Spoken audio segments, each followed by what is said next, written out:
My name is Katie MacIntyre, and I'm your host for the podcast, The Loving Cup, Elevate Your Gratitude. Today is Friday, April 13th. We're not scared, don't worry. And we're here live from the Seneca Falls-based FingerLakes1.com studio. So welcome. Thanks for joining us today. So I was reading a blog recently from the Everett Clinic called Recipe for Life about things everybody needs. A recipe for life, gratitude, resilience, and community. And the author, a man named Dr. Paul Schoenfeld, noted that there are a few learnings that everyone really should take to heart. 1, life can change on a dime. 2, don't take anything for granted. 3, cultivate resilience. And 4, we need each other. And with that, I would like to welcome my guests today. So I have Susie Cornett from Seneca Falls and Eric Jansen from Clifton Springs. Welcome to you both. Thanks for having us. So I like to start off with having my guests introduce the other. So who would like to go first? All right, I guess I get to be elected. So Susie Cornett is originally from Kankakee, Illinois, which is about an hour south of Chicago. And there she taught school for about 24 years. And then 3 years ago, we were lucky enough to have she and her family move to Seneca Falls, where she lives with her husband Steve and her son Zach. She does have still 2 girls, however, who are out in Chicago. One is a nurse in ICU, that's Kayla, and she's getting married in the end of the year, October this year. And then Megan is still out there, and she's a hairstylist, so I don't know who's got the better career kind of thing going on. But even though Susie has moved to Western New York, she's still a Chicago fan through and through and loves the White Sox. We worked on it, just didn't happen. And now that she's out here, she's started her own business, which is simply created by Susie, and she does planning local events and weddings, etc. And this is Eric Jansen. I actually met Eric when I first moved out here. We had a show. I got involved with Seneca Community Players, and it was Death Trap. That was the first show I got involved with. We'll talk more about that. Eric is from Clifton Springs. He is married to his high school sweetheart, Dawn, and they have 4 children. Josh, who's in Aurora, Illinois, so he may become some Chicago fans, some sports. He's a technical director at Naperville North High School. And then we have Tyler, who lives in the Bronx, and he has a fiance, Lynn, and what does he do? He's a mental health counselor. Okay, that's right. And then you've got Michael and Paige that are in college, so he's an empty nester, he and Dawn. Eric has been a nurse for 30 years, and he is a Dallas Cowboys and a New York Mets fan. He works as a director in behavioral health services at Cayuga Medical Center in Ithaca, and that is Eric Jansen. Beautiful. Thank you both. So let's jump in and talk a little bit about gratitude, and if you can share with me something that you're most grateful for from the past year. And either of you can go first. I would have to say the gratitude I've had has been the community. It was hard, moving from a whole nother place, and it's not like we had small children to meet other parents and whatnot. It was just us, the dog, and Zach was in college, and so I'm just very thankful for the community and the people I've met and the networking that I've done. It's really been a blessing, because there's nothing worse than being in a whole new place and you're not welcomed. And I have found that Seneca Falls has been a very welcoming community. That's awesome. Yeah. I know. I bet there's people that can't remember when you weren't here. I think you've really For some, it may seem like forever. You've become an important part of the fabric of Seneca Falls. Right. How about for you, Eric? I think for me, the last year has really brought a lot of change. I've changed positions and I've changed roles in a variety of different things. And so I'm just really grateful for those people who were always there to give me that lead and to give me some direction. And that's been important for me, especially in this last year. Beautiful. How about if you think about your whole life? Definitely family. Family has always been the support system. I look back and my parents, I don't think you really appreciate what your parents do for you until you end up having your own children and think back about what your parents did for you. Whether you were a financial burden for them or, you were just a horrible kid to have to raise. But I mean, you tend to appreciate what they did. And they had no manuals either. Right. And they just did what they thought was right. And, for the most part, people usually come out okay. Yeah, the saying is, it's the greatest gift and the hardest job you'll ever have. It is, and there's no manual. Tough. There's no manual, and what works for one kid doesn't always work for another. So it's a tough job, but I really have an appreciation for my parents and, what they... I must have drove them crazy. I was always wanting to get involved in something, and my dad will tell you, I would volunteer him to do anything. It's like, my dad can do that, and he finally taught me. He said, you got to learn to say no. And Steve says the same thing to me. You have to learn to say no. You don't have to do it all. Right, just because you can, it doesn't right, mean you need right. to. Sure, that's great. How about for you, Eric? I think that I have been just absolutely blessed over the course of my life, and I am never more grateful for anything other than my wife. She was my high school sweetheart, and she is in large part everything that I've accomplished or been able to do in the course of my life. It's in large part because of her, and I'm grateful to have her by my side every single day. Beautiful. I hope she's watching. So let's talk a little bit about your relationship, and if you can share with me something that you made me cry a little bit there, Eric. You were very inspiring. Really? Wow. About what you're most grateful for in each other.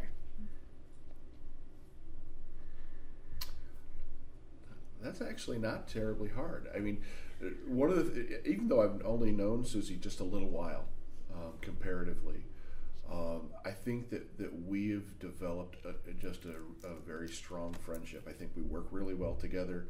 I don't feel as though there's any time that I'm like, okay, I've got to have such and so, that I couldn't reach out to Susie and know that she's there, or that she would come to me if she needed something. And so I feel like we've really developed that relationship, and those are not the kinds of relationships, and those are not the kinds of friendships that just happen every day. And so I'm just absolutely grateful for that. Yeah, I'd have to say about the same thing. Being new to the community, I think after having my one meltdown, I allowed myself. I said, okay, now it's time to do something about it, and I just started diving in and trying to get immersed into the community. And the first thing I thought of is, even when I was still in Illinois and I knew I was moving here, I'm Googling what is there, the different theater groups, because I was always involved in theater at home.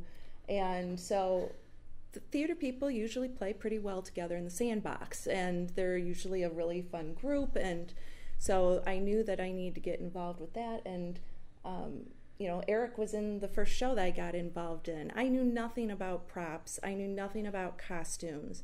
And Deborah Bly was directing that show.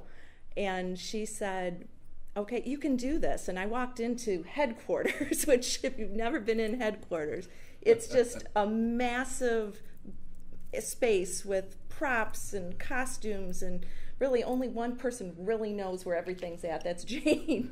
But Deb was like, don't worry, you'll be fine.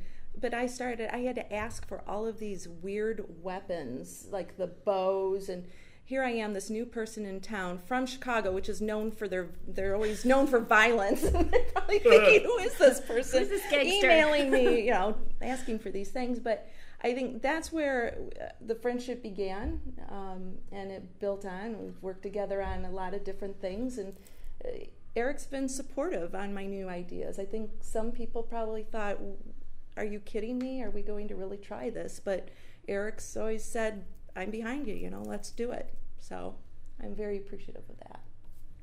That's awesome. Perfect. So before today, did either of you think about gratitude? Oh, yeah.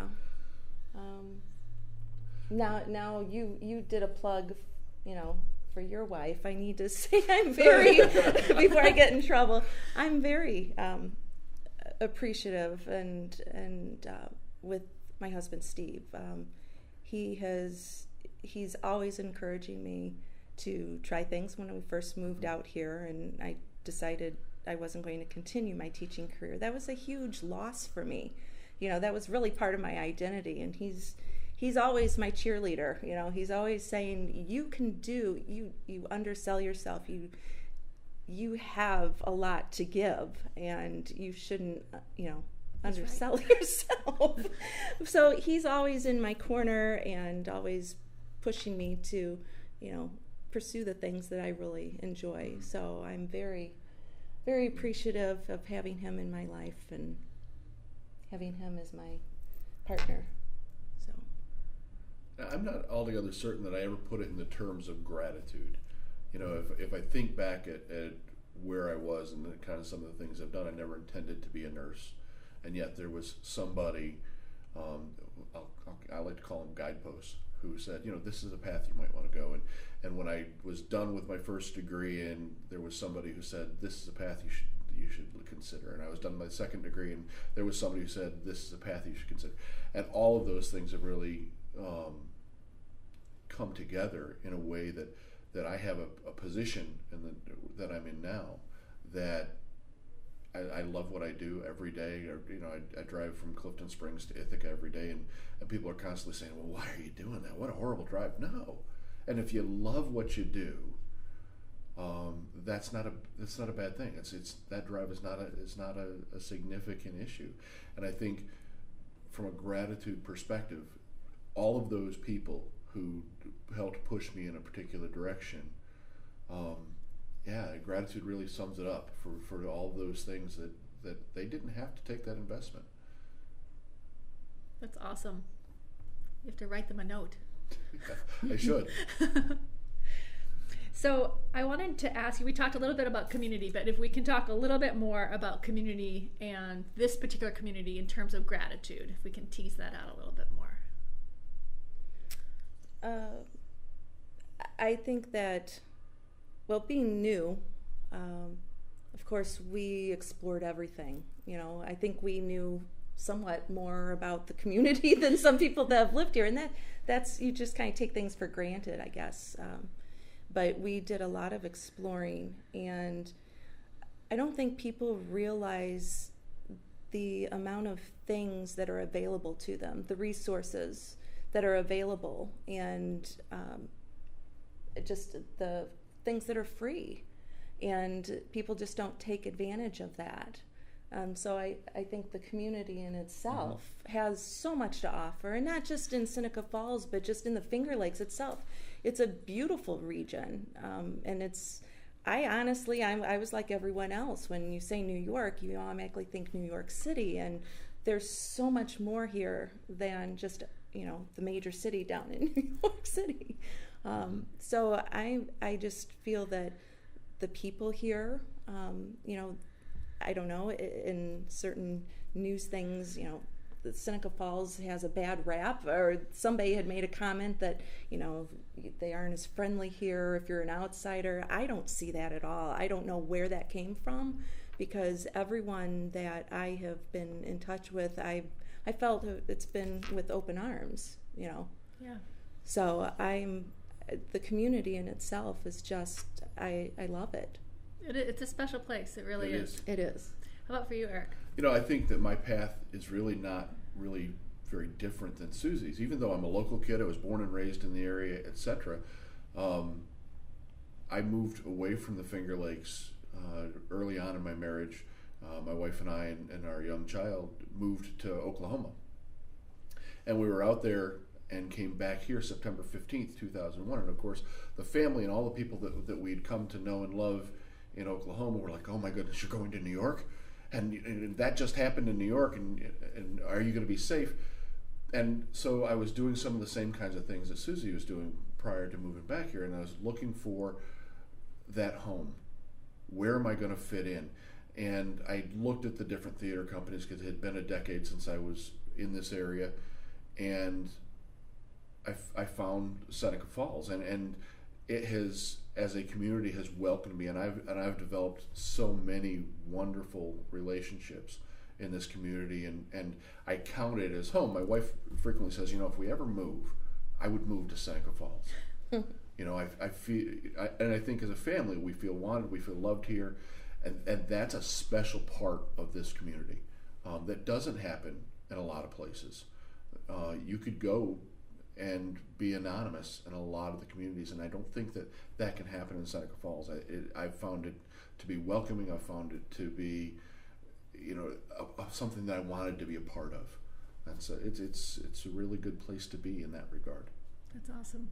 Yeah, I also didn't live in Seneca Falls, but when I started working in Seneca Falls, I just recently stopped working in Seneca Falls, but it's amazing to me to think back to all of the people that I've met and the things I've gotten to be involved in, and open arms, and it's this really special place on the planet. So, and the theater's fun too. It is. So I want to talk a little bit about the things that you're both involved in. And I know you mentioned Susie's business, and you've talked a little bit about Seneca Community Players, but talk to me about what's going on in this building soon with... I think that goes back to the gratitude question, right? And coming from those relationships. So in this building, and of course this used to be the Minder School Academy, and for a lot of years it kind of changed things, and so really very grateful that it's being repurposed now to a place that could welcome events. The Serenity Hall in this building is absolutely gorgeous, and that's where we're going to be doing our next production, is actually in the Serenity Hall here. And what a nice place to start beginning to build relationships in that space. And so, it's interesting that Mother's Day weekend, we're going to have an audience participation murder mystery, kind of as the first major event in that space. And it's set up as a wedding, and it is an absolute scream. And it's a nice way to reach back out to that community and invite them in and have them participate and enjoy some of that kind of fun that is going to be as a part of that. So it's rather than it being a play that you go and watch, it's a play that you can participate in and feel that sense. So do people have to dress up like they're going to a wedding? They can. They can, absolutely. The more the merrier. Absolutely, they are the guests. So that's fun. So you're in the play too? I am directing. I'm also in the play, and it's staged as though it were a wedding reception. It's a venue. So it's a venue, exactly right. And so, when guests arrive, they'll have seat with their names on seat cards, and they'll be able to find their table. And there's a catered dinner and a cash bar. They're going to be able to participate in the wedding and witness the murder. Awesome. And do you have a role in the play, Susie? I don't. I've done this play back in Illinois, and I had brought it to Seneca Community Players and said, you guys need to consider, doing something like this. It's not a very expensive thing to put on in the way of, sets and whatnot. And we actually were a repertoire troupe that branched off, to do these things and go to community events or special dinners or corporate things, and we had a couple. We did the Wedding from Hell, and there's another one that she does. I think it's something about Valentine. It was another one, and our troupe would get hired to do these things. So it's a great way for Seneca Community Players financially to keep going, and it's fun. It's something that's different. That the community hasn't seen Seneca Community Players do.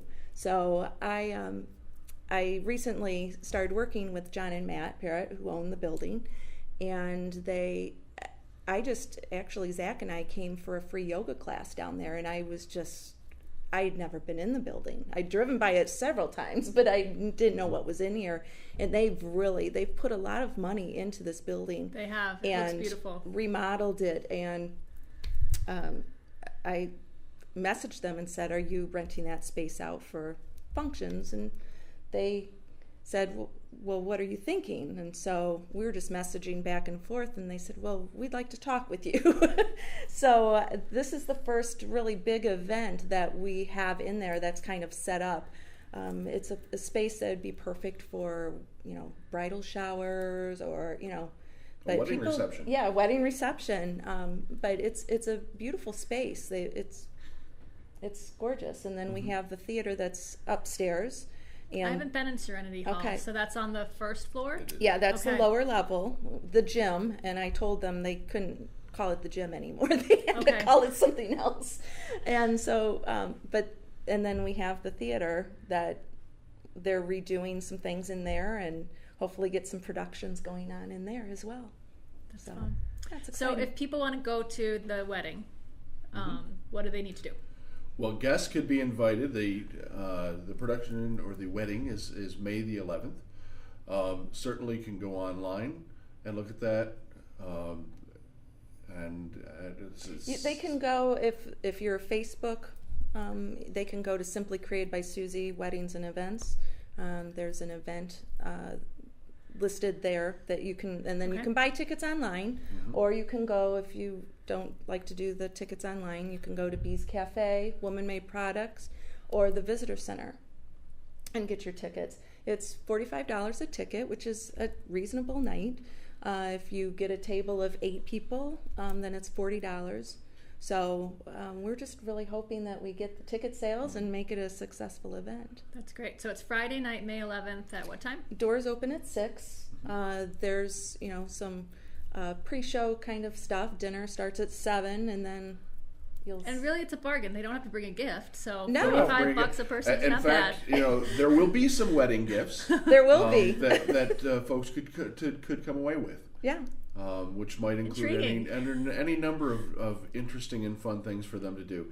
And it's a catered dinner. It's really going to be very nice. Cash bar. So all the things that you would expect of a wedding will be there, and it'll be a lot of fun. We have some very, very, very talented folks who are having just a super time with the improv and the work that they're doing on it. Beautiful. So just the one night. One night. Okay. One night stand. Friday, May 11th. All right. Perfect. So are there other things that you're working on, Susie, in the community? I am. So I mentioned the Visitor Center. So Seneca Museum of Waterways and Industry, I've been working with them. We're going to be going into our second year summer season of Music in the Park down at People's Park. Fun. Chris over at the museum, the director, is fantastic, and we actually have 10 Thursday nights. They start at 6, and we've got some great musicians, bands lined up. Destination is a fantastic band. We've got Diana Jacobs. She has her full band coming. We also have, that starts off May 31st. We have Jess Novak. And then on the 14th of June, it's our up-and-coming talent. This is the first time we've done this. We are actually going to showcase high school kids that they're great at entertaining. I mean, it's not a karaoke thing. These are very talented kids that can hold their own and actually entertain you. And that's Sydney Irving. She's in the Syracuse area. We've got Emily Tessa. She is in Romulus. Brennan Bates is from Geneva, and Madison Yearsley is from Seneca Falls. And some of them already have CDs out. I mean, they're awesome. Very talented musicians. And so we'd love to make sure we have the support. But we also have a food truck, different food trucks those evenings. People can come with the family, bring a blanket, hang out. But we have some amazing musicians lined up. So fun. I know the only name I know of those students is Madison, but I remember her from Anne Frank. So. Yeah, they're very she's talented. a beautiful voice. So yes, that's great. And then I've been working with the dairy at Miranda's, Tom, out there at Miranda Cheese, and he has his barn he restored. So I've lined up music events out there. That's a pretty place too. It's gorgeous. If you haven't been out there, you really need to go out and see that space as well. It's unique, and people just love hanging out on that back deck with the rocking chairs. I like the back deck, and then I also really like that because it's an old barn. Like the sunlight comes through. It's gorgeous. The walls. It's just very magical. And yeah, so it's our big first wedding season this year. We have some weddings all lined up, and well, it sounds like you have a wedding to kick you off. I know. Hopefully they're not weddings from hell. Right. And then of course we've got the 19K coming up, and you were huge on that. Yeah, I can't believe it's the third year. I know. It's and exciting. we've got Catherine's going to be running the race this year. You're running with your mom, yes, which is fantastic. So I'm in charge of the vendors village, and so if you're a vendor or you know somebody, have them go to the Right to Run site and sign up for that. And we're still in great need of volunteers, to come and help. Road marshals especially, just for the safety of the runners. We want to make sure everyone's safe. Yeah, that is important. So, but yeah. Okay, good. So do you want to tell, just if you want to run through some websites again, or do you want me to run through websites in case anyone wants tickets or wants to sign up for things? Sure. Well, the Right to Run, that's the, let's see, I don't even know if I wrote it. So the Right to Run is rightorun19k.org. Right. And that will link you to registration. You can sign up to run or walk. There's a 19K and a 5K. You can also sign up to volunteer. So like Susie said, definitely need lots of volunteers. If we don't have road marshals, the race doesn't go on because the police are very safety-minded, which is important. So rightorun19k.org is the website for the Right to Run. Yeah, and then we have for the Seneca Museum of Waterways and Industry, that's senecamuseum.com. They have all their events. I know even Walt Gable is going to be speaking about infantry regiments coming up on April 27th at the Wesleyan Chapel at 7. So, I mean, they have great free events, so check out their website. Seneca Community Players. SenecaCommunityPlayers.org. And you can look at our upcoming season there or on our Facebook page, Seneca Community Players. Yep. And Simply Created by Susie. My website is actually being worked on right now. So it's just a page, but you can go on my Facebook page on there, and then also the Academy Square, to check out events, because we have a lot of different things that are lined up that are getting on the calendar, and we'll have a website hopefully soon with that as well. But Beautiful. Go to their Facebook page and we'll have the events posted on there. Okay, that's great. So that does bring us to the end of our time together today. So thank you for tuning in. Thank you to Eric and to Susie for being my guests. And for all of you watching, please do, spring is almost here. I hear we might get a nice storm this weekend, but spring is really coming. And get out and explore things you haven't seen. Take a friend to see a play or a wedding and participate. It's really important that we all support each other in the events that are going on, because there's a lot of them. So we'll be back in 2 weeks with 2 more guests. And until then, please share your